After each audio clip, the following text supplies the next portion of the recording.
사랑의 아버지 하나님, 교회가 계속되는 동안 하나님의 복음이 그 건강한 하나님의 목적을 수종드는 제자된 교회를 통해서 이루어질 줄을 믿습니다.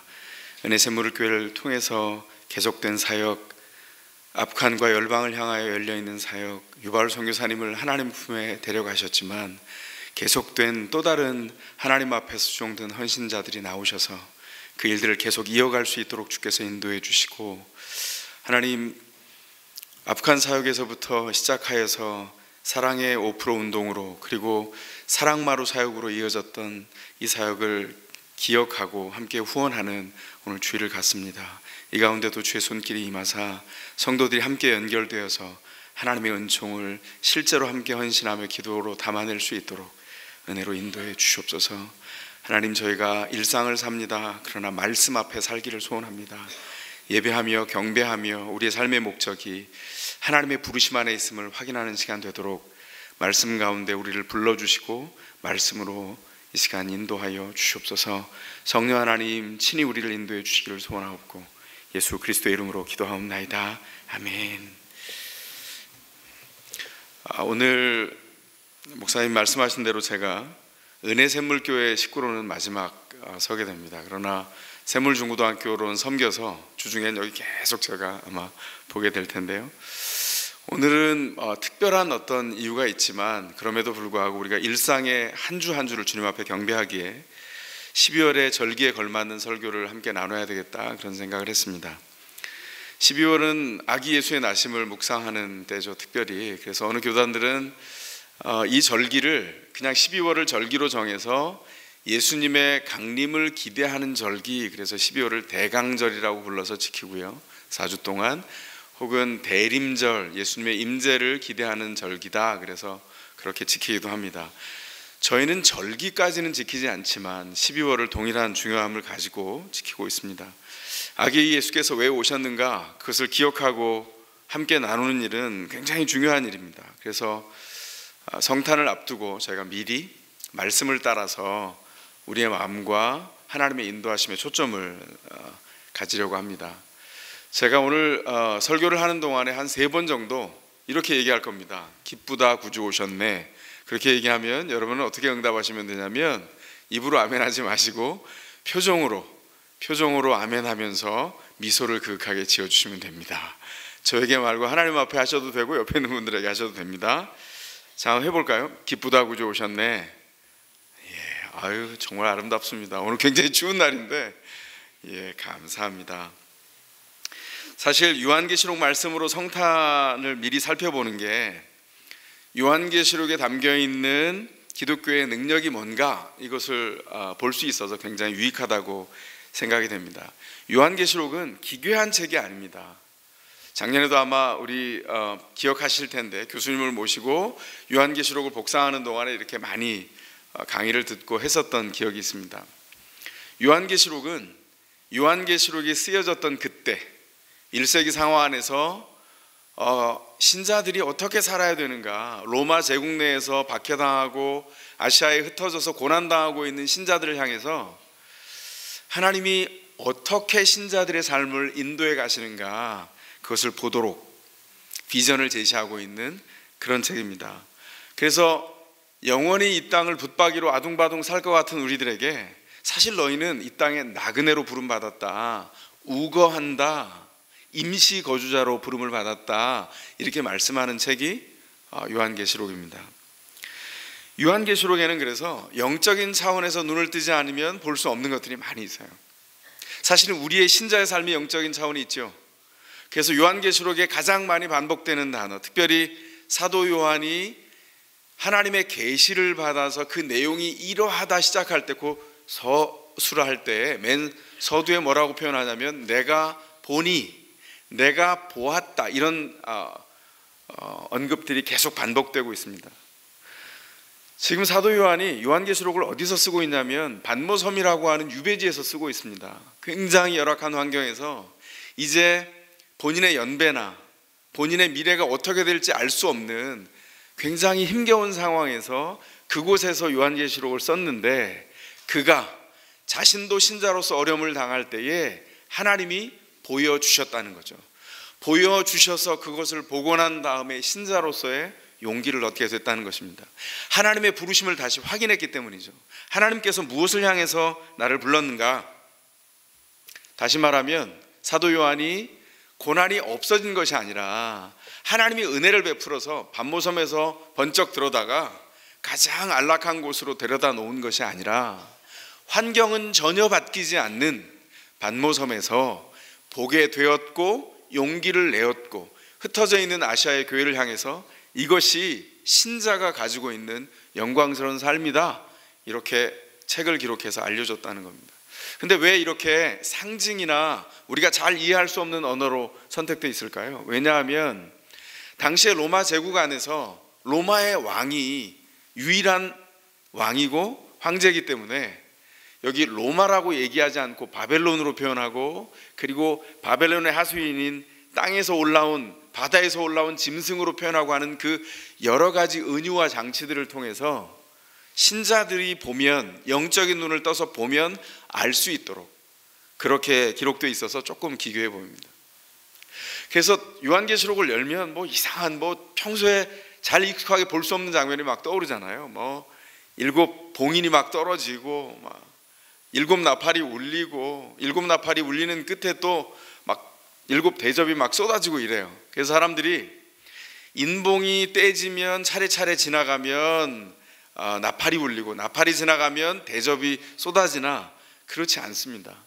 이건 하나님께서 예수 그리스도를 이 땅에 보내셔서 이 땅 안에서 이루실 하나님 나라가 예수님의 오심부터 예수님의 재림까지 사이에 어떤 일이 신자들이 사는 사회 안에 있을 건가, 이걸 은유적으로 얘기한 겁니다.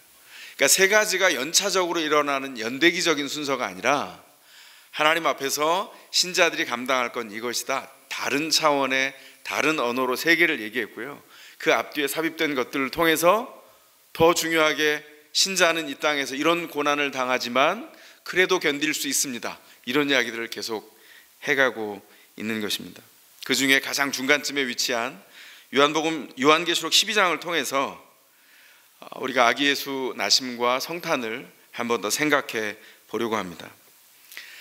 요한계시록 12장은 그리스도 예수께서 처음 갓난아기로 세상에 오셨을 때부터 재판장이자 왕으로 재림하실 때까지 그 사이에 어떤 일이 벌어지나 앞에 일어났던 일을 축약적이고 요약적으로 12장에 다시 기록해 놓고 있습니다.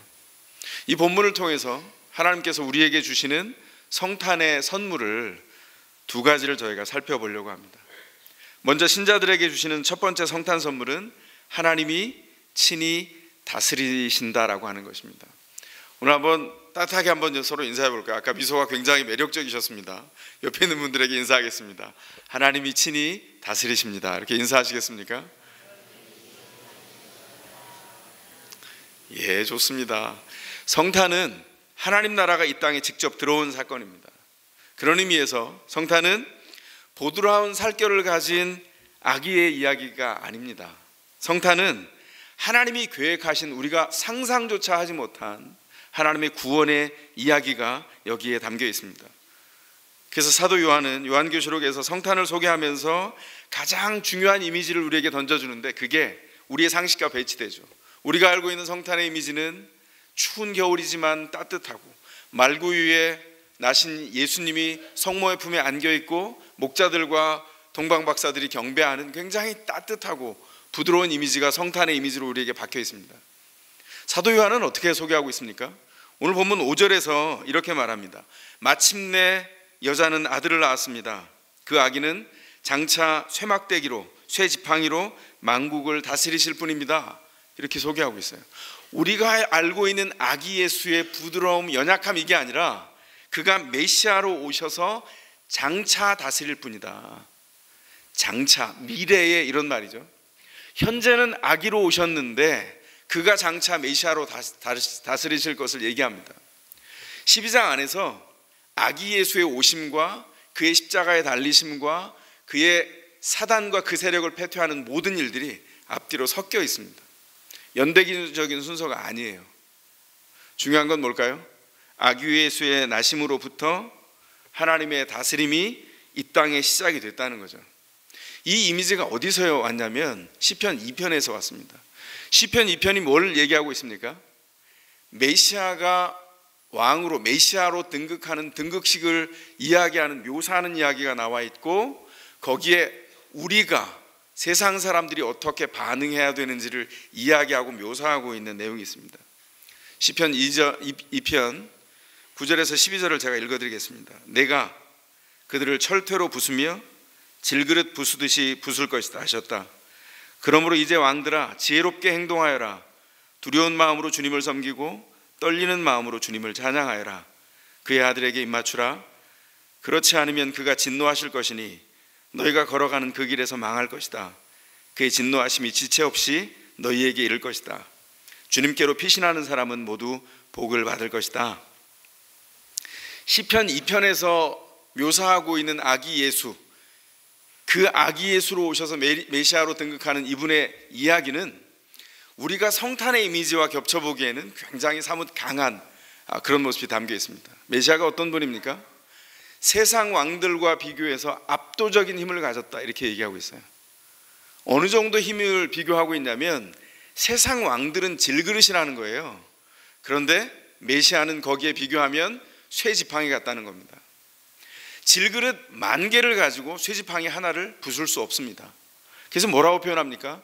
메시아가 오실 때 마치 항아리가 확 있는 장독대 앞에서 쇠지팡이를 들고 힘을 들이지 않고 휘둘르면 우두두두둑 항아리가 다 깨지겠죠, 그죠? 쉽게 상상할 수 있는 겁니다. 그런 일이 벌어지는 것처럼 메시아가 강력한 힘으로 이 땅에 임할 거다. 문제는 뭐죠? 그게 지금 일어나지 않았어요. 어떻게 하라는 겁니까? 눈을 떠서 보라는 겁니다. 그리고 아기 예수가 오실 그때부터 직접 들어오셔서 그 나라의 이야기가 시작되는 거죠. 하나님이 친히 다스림이 시작되는 겁니다. 그래서 아기 예수가 오실 때 나중에 그분이 직접 우리 예수님이 설명하신 것처럼 마치 밀가루에 누룩이 쓱 들어가면 뭐가 들어갔는지 알 수 없는데 시간이 지나면 밀가루가 확 부풀어서 변해 있는 것처럼 아기 예수가 이 땅에 오시는 순간 하나님이 직접 인간의 몸을 입고 오셔서 우리의 고통 가운데서 우리가 행하고 있는 모든 것을 새롭게 변화시키신다, 그렇게 말하고 있는 겁니다. 하나님이 그리스도 안에서 우리에게 그렇게 오셨다는 거예요. 그러므로 성탄은 아기 예수를 경배하지만 뭘 경배하는 겁니까? 우리를 구원할 메시아를 보내신 그 구원의 섭리를 감사하며 영적인 눈을 떠서 우리를 다스리고 지금 현재 완성된 그리스도의 사역을 다시 한번 되짚어보게 하는 겁니다. 신자의 영광이, 부르심이 거기 있기 때문입니다. 그래서 우리가 성탄을 맞이할 준비를 하면서 우리가 준비해야 할 것은 낭만적인 크리스마스 준비가 아닙니다. 캐롤이 울리고 불빛이 은은하고 이런 환경을 준비하는 것이 아니라 우리가 준비할 것은 하나님 나라입니다. 하나님 나라가 그때 임했고 지금 확실하게 우리 가운데 역사하고 있다라고 하는 것이죠. 아기 예수의 오심으로부터 하나님 나라가 시작됐습니다. 두 가지가 동시에 시작됐어요. 생생한 영적인 전쟁이 시작됐고 한편에서는 직접적인 우리 삶의 현장에 급격한 사회변동으로 시작됐다는 거죠. 예수님 당시에 이미 시작된 겁니다. 그래서 사도 요한이 4절에 뭐라고 묘사하냐면 용이 여자가 아이를 낳기만 하면 삼켜버리려고 그 앞에서 준비하고 단단히 벼르고 있었다, 이렇게 위험한 순간을 우리로 보게 합니다. 9절에 보면 그 용은 다른 이름들을 가지고 있어요. 사탄이라고도 불리고 악마라고도 불리고 옛뱀이라고 불리는 동일한 존재입니다. 옛뱀 그러면 뭔가 이렇게 기억이 나죠. 창세기 3장에 아담과 하와를 유혹할 때 뱀의 형상을 입고 온 사탄, 그가 옛뱀입니다. 그 원수가 예수님이 나실 때 어떻게 했냐면 직접적으로 세상 안에 이런 일을 벌였다는 거죠. 예수님이 나실 때 그 생생한 내용들을 동방박사가 방문하고 예수님의 나심을 경배하는 내용을 마태복음이 기록하고 있습니다. 2장에서 뭐라고 말하죠? 동방박사가 온 것을 헤롯 대왕이 들었어요. 헤롯 대왕은 궁극적인 열등감을 가진 사람이었습니다. 로마 제국 내에 이스라엘 지역을 관할하는 맡겨진 왕, 분봉 왕이었는데 헤롯이라고 불려지는 성경에 나타난 왕들의 이름에 가장 위에 있는 아버지, 그 헤롯 the Great, 헤롯 대왕이라고 부릅니다. 그가 동방박사가 왔다는 정보를 듣고 그 사람들을 보죠. 그리고 이렇게 얘기합니다. 왕을 보러 오셨다고요. 그 왕중왕을 만날 때 꼭 저에게도 알려주십시오. 저도 가서 방문하겠습니다. 헤롯은 어떤 생각을 한 거죠? 시선이 다른 곳으로 몰릴까 봐 만약 그런 일이 벌어지면 그를 죽일 생각을 한 겁니다. 동방박사가 앞에서는 어떻게 대답했는지 성경에 나와 있지 않습니다. 아마 수긍을 했겠죠. 그러니까 헤롯이 믿었을 겁니다. 그리고는 헤롯을 만나지 않고 돌아갔어요. 이유가 뭘까요? 헤롯의 음모를 알았기 때문이죠.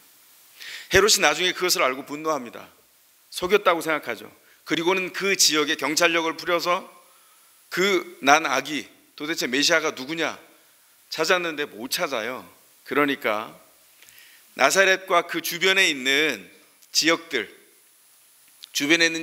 있는 만 2살 된 아기에서부터 그 아래로 태어난 모든 아이를, 모조리 사내 아이를 죽여버립니다. 그러니까 그 조사가 한 2년 가까이 진행됐다는 거죠. 그리고 나서 그가 아무것도 아닌 것처럼 통치행위를 계속하죠. 그 지역에 살았던 그 사내 아이를 낳았거나 기르고 있는 부모들이 어땠을까요? 그 지역에 통곡이 울렸을 겁니다. 헤롯이 즉시 한 일이 뭐죠? 사단의 하수인 노릇을 한 겁니다. 그가 이 땅에서 하나님의 나라가 진군하는 것을 사단이 막는 일을 이 땅에 있는 사단의 대리인으로서 헤롯이 그 일을 했다는 겁니다. 성탄을 통해서 이 땅에 들어온 하나님 나라, 7절이 소개하는 것처럼 그냥 이 땅의 평범한 것으로 이루어지지 않고 우리로 영적인 눈을 뜨게 하는 어떤 사건을 통해서 이루어졌다고 말합니다. 뭡니까? 천상에서 전쟁이 벌어졌습니다. 하나님을 따르는, 하나님께 복종하는 피조물인 천사장 미가엘과 그 수종드는 천사들, 그리고 이미 타락해서 하나님을 반대하는 사탄과 그의 졸개들이 전쟁이 벌어진 거죠. 결론은 미가엘과 천사들이 승리를 합니다. 그래서 하나님을 대적하던 사단, 용, 그 옛뱀이 쫓겨났다. 9절이 그렇게 말합니다. 이 땅으로 쫓겨났는데 거기서 끝난 게 아닙니다. 아까 말씀드린 대로 예수님의 나심에서부터 사역의 완성까지 연대기적인 순서대로 되어 있는 것이 아니라 의미가 다 섞여 있습니다. 9절에 보면 그가 그 용이 부하들과 함께 이 땅에 쫓겨졌다. 그리고 나서 한 일이 뭘까요? 그들이 예수님의 주위에 와서 예수님의 공생애를 시작할 때 예수님의 사역을 유혹한 겁니다. 그 사역을 시작하지 못하도록. 그래서 어떤 일을 벌입니까? 사복음서에 각기 다른 시각으로 등장하고 있는데, 광야에서 40일 동안 시험받는 일을 하시는데, 그것은 창세기 3장에서 아담과 하와가 유혹을 받아 실패했던 것을 회복하는 일이고, 이스라엘 백성들이 출애굽을 할 때 하나님 앞에서 하나님을 온전히 섬기지 못해서 시험을 받아 40년을 넘어지고 일어난 일을 반복하여서 하나님의 열심을 통해서 구원된 일, 그 일들을 반복하지 않고 그 40일의 광야를 통해서 극복하고 회복한 사건이었습니다. 사단의 유혹을 물리치고 승리를 거뒀어요. 그리고 어떻게 됐다고요? 너무나 확실하게 그 전쟁에서 승리해서 사단의 왕국이 결정적인 패배를 갖게 됩니다. 태어나면서부터 죽으심과 부활 안에서 예수 그리스도를 통해서 영적인 확실한 승리가 이미 이루어졌다는 거죠. 그게 영적인 진리입니다. 우리가 이 땅을 사는데 눈을 떠서 반드시 봐야 할 진리, 영적인 진리가 바로 이것이에요. 그리스도를 통해서 이미 승리가 쟁취되었다. 사단의 왕국은 결정적인 패배를 통해서 무너졌다. 물론 그럼에도 불구하고 사단은 결박되어 있어서 결박된 상태로도 계속 몸부림을 치고 있습니다. 작은 전쟁이 계속되고 있고 그 작은 유혹 가운데 우리가 넘어지는 것을 계속 경험하기도 하죠.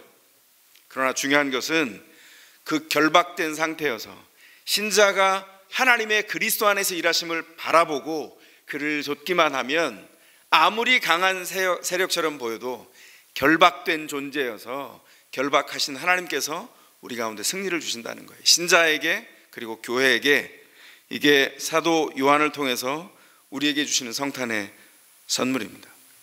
자, 미소 지을 준비가 되셨습니까? 기쁘다 구주 오셨네. 예. 우리가 복음의 능력을 붙잡고 사는 한 아까 말씀드린 대로 승리는 교회의 것이고 신자의 몫입니다. 문제는 분투하는데 왜 그렇게 느껴지지 않죠? 왜냐하면 하나님이 보여주신 것을 눈을 떠서 보지 않기 때문입니다. 때로는 너무 분주해서, 때로는 우리가 당하는 상황이 너무 크게 보여서 하나님께서 우리 신자들에게 주시고자 하는, 이미 주고 계신 그 메시지를 수신하지 못하는 거죠. 지금 우리 믿음의 수신이가 잠깐 이렇게 좀 성능이 안 좋아졌을지도 모릅니다. 어떻게 될까요? 다시 이렇게 정비를 하고 눈을 떠야 한다는 겁니다. 사도 요한이 평범한 우리와 같은 성정을 가진 존재였습니다. 물론 그 사도에게 계시를 이루어 주셔서 그 일을 보게 하셨죠. 왜 그렇게 됐을까요? 그가 그 고난 가운데 동일한 어려움과 걱정이 있었겠지만 주님께 의뢰하고 하나님의 은혜를 얻었기 때문입니다. 우리는 하나님께서 그 모든 사도들을 통해서 보여주셨던 그 모든 복음의 능력들을 이미 다 알고 있는 사람들입니다. 문제는 뭐죠? 눈을 떠서 보지 못한다는 겁니다. 눈을 떠서 보면 우리가 알게 되는 선물이 뭘까요? 하나님이 친히 다스리신다. 성탄의 첫 번째 선물을 우리가 누리게 되는 거죠. 신자들에게 주시는 두 번째 성탄 선물은 하나님이 친히 위로하신다는 겁니다. 두 번째 선물도 나눠야 되겠죠? 옆에 있는 분들에게 하나님이 친히 위로하십니다. 나눠주시기 바랍니다. 이제 성탄절에 선물 달라고 하지 마시고 이 선물 함께 누렸으면 좋겠습니다. 사도 요한은 나중에 아기를 낳게 된 그 한 여자를 구체적으로 묘사를 하고 있습니다. 그는 해로 옷을 입었고, 영적인 눈으로 봐야 합니다. 발 아래에는 달이 있었고 12별의 관을 썼습니다. 그리고 아이를 낳기 위해서 괴로워했다고 말합니다. 그리고 아이를 낳았습니다. 5절 6절이 이렇게 이어갑니다. 마침내 그 여자는 아들을 낳았습니다. 그 아기는 장차 쇠지팡이로 만국을 다스리실 분이었습니다. 별안간 그 아기는 하나님께로 곧 그분의 보좌로 이끌려 올라갔고, 그 여자는 광야로 도망을 쳤습니다. 거기에서 1260일 동안 사람들이 그 여자를 먹여 살리도록 하나님께서 마련해 주신 곳이 있었습니다. 이렇게 말합니다. 두 번째 위로의 선물은 여자에게 집중되어 있습니다. 그 여자를 요약하면 그 여자는 어땠다고요? 아들을 낳은 분입니다. 그 여자는 광야로 도망을 쳤습니다. 그리고 광야에서 1260일을 지냈다. 이렇게 말합니다. 아까 상징의 언어를 쓴다고 얘기했어요. 여기 그 여자는 누구일까요? 이 여자는 구약의 시대의 구원자를 태어나게 했던 구약의 성도들로 지칭됩니다. 1차적으로. 그리고 뿐만 아니라 거기에서부터 하나님을 따라 하나님의 나라가 이 땅에 실현되도록 끊임없이 순종하여 주님 앞에 선 사람들, 신약교회의 사람들과 우리들까지 포함한 모든 신자들을 그 여자라고 지칭합니다. 다른 말로 하면 교회죠. 구약의 교회와 신약의 교회와 현재의 교회까지를 이어갑니다. 구약의 교회를 통해서 경건하게 하나님의 이루심을 바라보았던 성도들이 있습니다. 그 구약의 성도의 마지막의 장면을 우리가 알고 있는 시므온, 이런 사람들이 있죠. 나이 들어서 끊임없이 아기 예수의 나심을 기다렸던 분들, 구약의 성도들이 무엇을 했는가를 보여주는 상징입니다. 구약의 성도들이 하나님의 이루심을 바라면서 기다렸고, 그 중에 대표적으로 다윗의 후손으로 예수님이 나셨는데 어떻게 해요? 다윗이 하나님 앞에 순종하며 하나님의 일하심을 담아내므로 때로는 크게 실수하고 넘어졌으나 다시 일어나서 그 은혜를 붙들므로 하나님께서 그를 통해서 메시아가 오게 하는 놀라운 은혜를 베푸셨습니다. 그래서 오늘날에 이르기까지 모든 성도들은 고난 한가운데 있지만 하나님을 바라보며 나도 보았습니다. 하나님께서 보여주신 것을 보았습니다. 그리고 주님을 좇아 신앙의 열매를 맺어가며 하나님의 뜻을 이루어갑니다. 신자의 삶은 사실은 뚜껑을 열고 보면 참 보잘것없습니다. 세상 사람과 일상을 똑같이 삽니다. 신자가 되면 세상 사람과 다른 밥을 먹습니까? 우리 밥에는 복음 이렇게 써 있나요? 아니에요. 똑같은 밥을 먹죠. 똑같은 일상을 삽니다. 그런 면에서 때로는 비루하기도 하고 보잘것없습니다. 대부분 고통스러운 일상을 살면서 영원한 보석이신 예수 그리스도를 중심에 담아내어서 우리 삶이 보잘것없는데 우리 안에서 그리스도가 드러나는 그 순간 찬란한 복음의 의미가 무엇인지를 성도들이 서로 나누고 세상이 알게 되는 것이죠. 지난주에 더샘물교회 후원주의를 가졌습니다. 많은 성도님들이 헌물에 마음을 담아주셨어요. 소중한 마음을 담아주셨습니다. 의자 한 개에서부터 피아노까지 정말 하나하나 관심을 기울여 주셨습니다. 물론 아직 많이 남았습니다. 저 리스트 저 뒤에 필경되어 있습니다. 기도하고 살펴보시기 바랍니다. 근데 중요한 건 제가 그걸 보면서 이런 생각을 했어요. 이건 성도님들이 이렇게 말씀하신다는 생각을 했습니다. 저는 예수 때문에 삽니다. 박 목사님이 책에 쓰신 것처럼 그래도 교회가 희망이라고 믿습니다. 이렇게 말하는 것 같은 거예요. 오늘 사랑마루 후원주의를 지킵니다. 2009년도에 아프간 사건이 2007년에 나고 2008년이 지나고 2009년 초가 됐을 때 목사님이 사랑의 5% 운동을 시작했어요. 샘물교회 때입니다.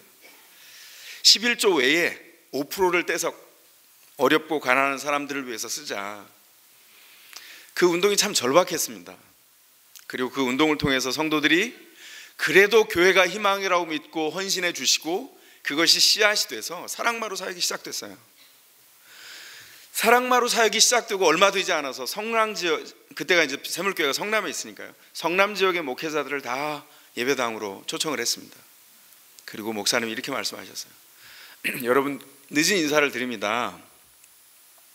아프간 사건이 났을 때 여러분 기도해 주시고 함께 마음을 모아주셔서 감사합니다. 그런데, 그리고 제가 그 전에 들어보지 못한 얘기를 하셨어요.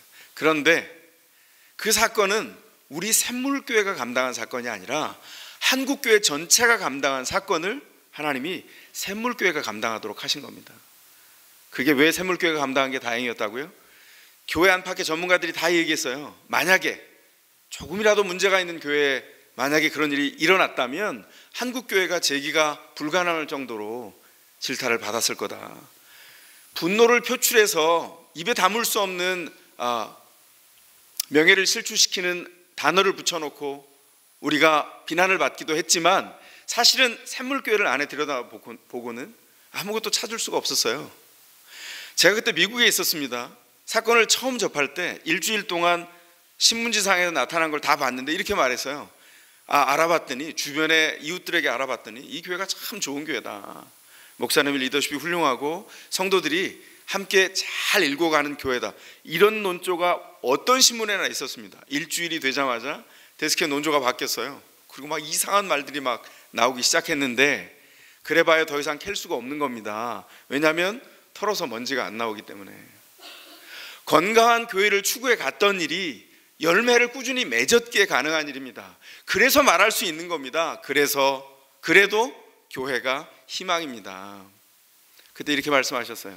어쨌든 샘물교회를 포함한 한국교회 전체가 일을 감당해야 되는데 제가 여러분들에게 말씀드립니다. 밥을 해주는 일, 복음을 전하는 일에 일단 침묵하면서 행동으로, 몸으로 복음이 무엇인지를 나타내 보입시다. 10년이 갈 수도 있습니다. 더 갈 수도 있습니다. 이렇게 말씀하셨는데 사랑마루가 올해 9년째가 됐습니다. 저는 이것이 건강한 교회 운동의 연장 안에서 이루어진 또 하나의 열매라고 생각합니다. 오늘 목사님께서 여러 가지 은혜샘물교회가 감당할 일이 많아서 여기 10,000원을 담아도 5사람을 먹여 살릴 수 있다고 이렇게 말씀해 주셨습니다. 금액이 많지 않아도 괜찮습니다. 그러나 중요한 것은 마음을 담아서 표현해 주십시오. 그래도 교회가 희망입니다. 아까 변현석 목사님 하시는 말씀 영상에서 보셨죠? 교회와 전혀 관련이 없는데 밥 한 끼를 드시고 간 한 분이 교회에게 빚을 졌습니다. 그 밥 한 끼가 뭐라고. 그런데 그분도 느끼신 것 같아요. 그 밥 한 끼에 담겨져 있는 영적인 의미를. 저는 이 일이 중단되지 않고 계속돼야 된다고 생각합니다. 성탄이 이 여자의 삶에 주는 위로가 뭐죠? 여자는 교회라 그랬습니다. 하나님의 임재와 예비하심이 이 안에 있다고 말합니다. 고통을 당할 때 우리를 보호하시려고 하나님이 거기 계시고 우리의 필요를 채워주신다. 그런데 6절에 보면 그 여자가 어디로 도망쳤다고요? 광야로 도망을 쳤대요. 그게 무슨 위로입니까? 광야로 도망을 쳤습니다. 아니 광야보다 좀 안전하고 뭐 필요한 것을 다 공급받을 수 있는 광야보다 더 안전한 곳이 없을까요? 그런 데로 가야 되는 거 아닙니까? 6절 뒷부분을 볼까요? 뭐라 그러세요? 광야에는 하나님께서 마련해 주신 곳이 있었습니다. 사도 요한이 이렇게 증언합니다. 뭐 하기 위해서요? 그 여자를 먹여 살리도록 하기 위해서. 그래서 광야는, 고난이라고 하는 것으로 점철된 이 광야는 하나님께서 신자들과 교회를 먹여 살리기 위해서 예비하신 곳입니다. 모든 세대의 교회가 고난을 먹고 복음을 증거하고 고난의 시대 안에 복음만이 의미가 있다는 것을 증언했습니다. 그래서 요한계시록에 계속 증언하고 있는 두 증인이 계속 증언하는 11장에 나와 있는 그때에도 두 증인이 뭘 증언하죠? 두 증인이 뭘 증언하냐면 1260일 동안 그 고난 가운데서 복음의 능력을 증언합니다. 예수만이 살 길임을 증언합니다. 그런데 예수만이 살 길이려면 우리의 삶을 통해서 그 생명을 살아내야 합니다. 그래서 우리에게 뭐가 있다고요? 고난이 있어요. 고난이 없으면 사람이 안 되는 겁니다. 그죠? 인생이 조금만 깊어지신 분들은 금방 아실 거라고 생각이 됩니다. 우리는 흔히 어떤 생각을 하냐면, 저도 예수 처음 믿을 때 그랬어요. 예수를 믿고 너무 기뻤습니다. 온갖 좋은 것을 다 경험했어요. 확신이 분명했습니다. 이전의 삶을 끊었어요. 제가 너무나 기뻐하던 저의 두 애인도 그 즉시 결별했고요. 두 애인을 말씀드려야 되네요. 한 애인은 청자씨라고, 제가 20대에 가장 싸구려 담배 이름입니다.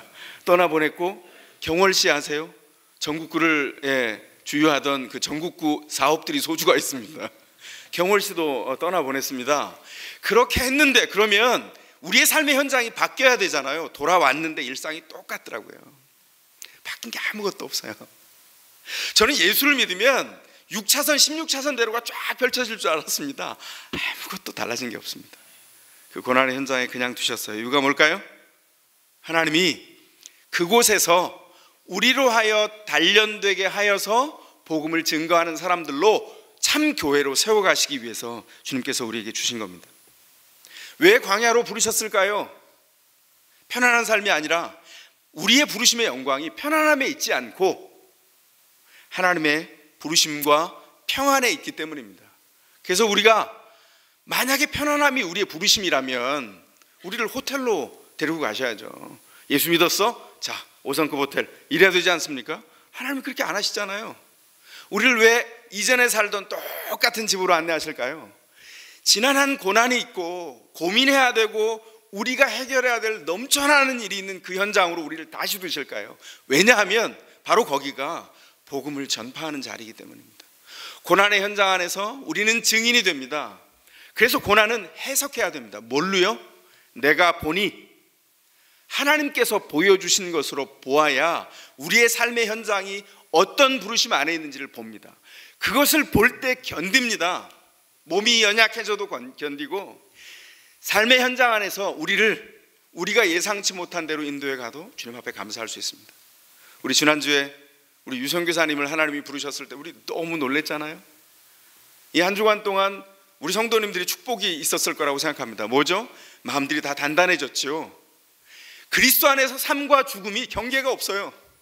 오늘 이렇게 살다가 이 고난 안에서 내일 데려가신다고 해도 후회가 없습니다. 왜요?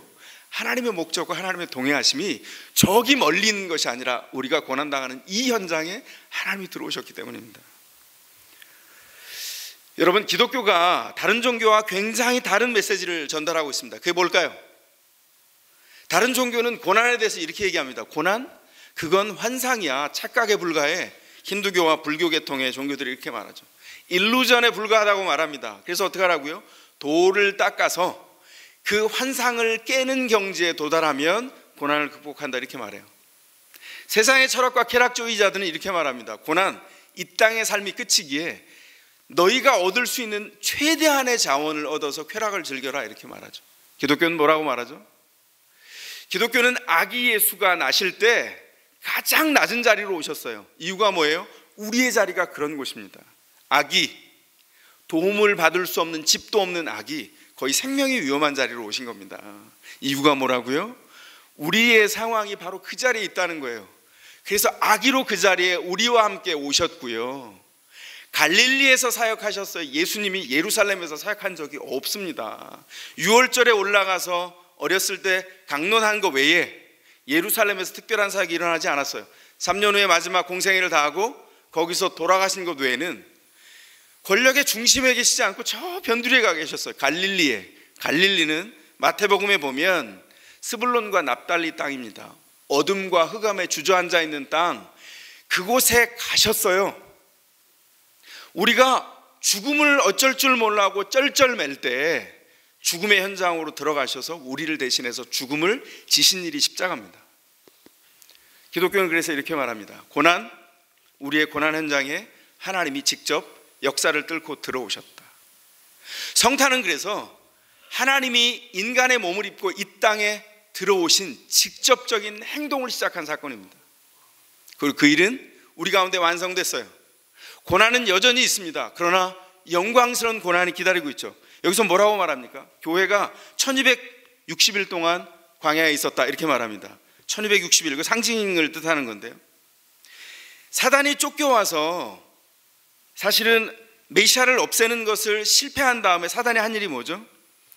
아기를 낳은 여자를 추격합니다. 그래서 광야로 하나님께서 예비한 곳으로 보호를 하시는데 그곳에서 죽이려고 계속해서 애를 쓰죠. 교회를 진멸하려고 합니다. 고난과 핍박이 계속되고 심지어는 순교까지도 진행되지만 믿음 안에서 순교의 죽음도 그 안에서 만족한 죽음으로 주님 앞에 받아집니다. 왜냐하면 잠시이거든요. 영혼의 입장에서 한 방울 물과 같거든요. 그 일을 영혼을 연습하며 살고 있거든요. 이 땅을 하나님 나라가 진군하도록 신자들이 그렇게 살고 있다는 겁니다. 1260일 42달 동안 그런 일이 벌어진대요. 42달. 그리고 한때, 두때, 반때, 어려운 말을 합니다. 그게 3년 반을 얘기해요. 3년 반 풀어보면 1260일이고요 42달 곱하기 30일 하면 1260일이에요. 똑같은 말입니다. 그런데 왜 다르게 쓸까요? 구약과 연결된 의미들이 조금씩 다른 게 있기 때문입니다. 42달로 볼까요? 42달은 민수기 33장에 이스라엘 백성들이 광야 40년 동안 진영을 어떻게 펼쳤는지를 쭉 기록하고 있습니다. 거기에 보면 하나님 앞에서 하나님의 지시를 받은 이스라엘 백성이 람셋을 출발해서 진영을 계속 돌다가 맨 마지막에 요단 서편에 있는 광야에 이르렀다. 근데 진영을 옮긴 게 42번, 42곳입니다. 다시 말해서 이스라엘이 40년 동안 한순간도 빠짐없이 하나님이 거기 있었다는 것을 보여줘요. 그래서 모세가 이렇게 얘기합니다. 민수기 33장 2절에서 모세는 주님의 명을 따라 머물렀다가 떠났다. 40년 동안 주님의 명령을 따라 순종하며 광야의 삶을 살았다는 거예요. 그 고난을 통해서 그 고난이 피해가서 안전한 곳에 들어가는 것이 아니라 그 고난 안에서 하나님이 거기 머물러 공급하시고 채우신다는 것을 경험했다는 거죠. 이게 기독교의 메시지입니다. 우리가 묵상했던 베드로전서에서 뭐라고 말합니까? 4장 1절에서 이렇게 말합니다. 사도 베드로가 그리스도께서 육신으로 고난을 받으셨습니다. 여러분도 같은 마음으로 무장을 하십시오. 육신으로 고난을 받는 사람은 이미 죄와 인연을 끊은 것입니다. 이렇게 말합니다. 고난은 언젠가 끝납니다. 한때, 두때, 반때가 그걸 설명해요. 3년 반이죠.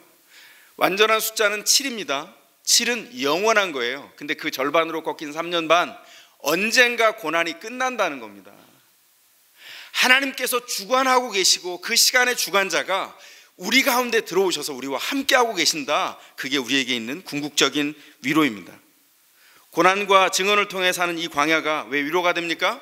하나님이 마련하신 피난처고 하나님이 거기 계시고 하나님이 우리가 필요한 것을 구할 때 우리에게 가장 최고의 것으로 갚으시고 우리를 이끌어 가신다는 거죠. 그래서 신자의 삶은 고난이 없는 삶이 아니라 고난 속에 하나님이 계신 삶이라는 진리가 성탄의 궁극적인 선물입니다. 이 선물을 미리 누리시기를 축원합니다. 그래서 기쁨으로 고백합니다. 자, 미소 지을 준비 되셨습니까? 다시 한번 미소 지을까요? 기쁘다 구주 오셨네. 기도하겠습니다.